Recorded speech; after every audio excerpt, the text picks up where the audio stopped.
Nous avons la joie d'être dans la basilique Notre-Dame du Rosaire en ce jour de la fête de Notre-Dame du Rosaire à Lourdes avec le cardinal Bustillo, nouveau cardinal de l'Église universelle et évêque de Corse qui nous fait la joie d'être avec les pèlerins du Rosaire avec nous aujourd'hui. Alors Éminence, au début de cette célébration que nous venons de vivre, vous avez fait un parallèle qui m'a surpris entre l'onction et la mission. Et aujourd'hui, on avait l'onction des malades. Alors, est-ce que les malades peuvent aussi être missionnaires ? Les malades sont missionnaires. Ils témoignent de par leur souffrance et leur douleur et leur solidité, leur dignité. Ils témoignent quand même de l'être humain, de ses capacités d'aller de l'avant. On est humain, on a un corps limité dans l'espace et dans le temps.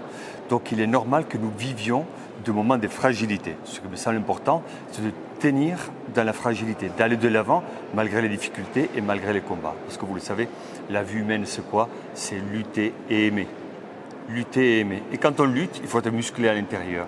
Et nos malades, ils sont là. Ils ne sont pas seuls, ils sont avec nous. Je parle d'onction parce que l'onction nous donne la force et le moteur de notre mission. On peut missionner parfaitement tout en étant chez soi, assis, dans son lit, on ne peut pas bouger, mais avec la tête, avec l'esprit, on peut communiquer la force et la joie dont le monde a besoin. Donc on n'a pas besoin d'être ni cardinal ni dominicain pour être missionnaire. Je pense. Alors, Éminence, dans cette église aussi qui a ses fragilités, cette église catholique qui en France a des fragilités, comment chacun peut être missionnaire, notamment dans nos familles ? La mission, c'est pas que la Chine, comment on peut être missionnaire déjà autour de nous ? Vous voyez, effectivement, vous avez raison. En France, l'Église est fragilisée. On n'est pas très nombreux, on nous parle de l'âge canonique, de nos assemblées, il n'y a pas beaucoup de jeunes, il n'y a pas beaucoup de vocations, on va nous sortir les pages un peu sombres. Mais je crois qu'il est important de se dire, malgré tout, nous sommes tous baptisés, tous témoins.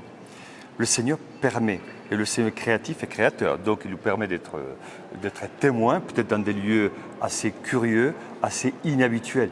Mais je suis convaincu que quand on donne la disponibilité au Seigneur, quand on est fidèle au Seigneur, il y a toujours une fécondité.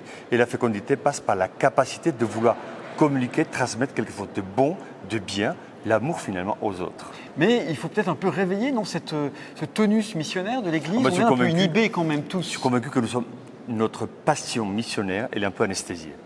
Il faut la réveiller. Si on ne la réveille pas, la logique elle est basique. On s'assoit, on pleure, on meurt. Ce n'est pas le but de la vie. Donc il est important aussi que nous puissions nous bouger et être témoins. On peut être parfaitement témoin sans arrogance et sans complexe. Merci du fond du cœur, Éminence. Merci à vous. Pour le temps que vous avez consacré. Merci à vous.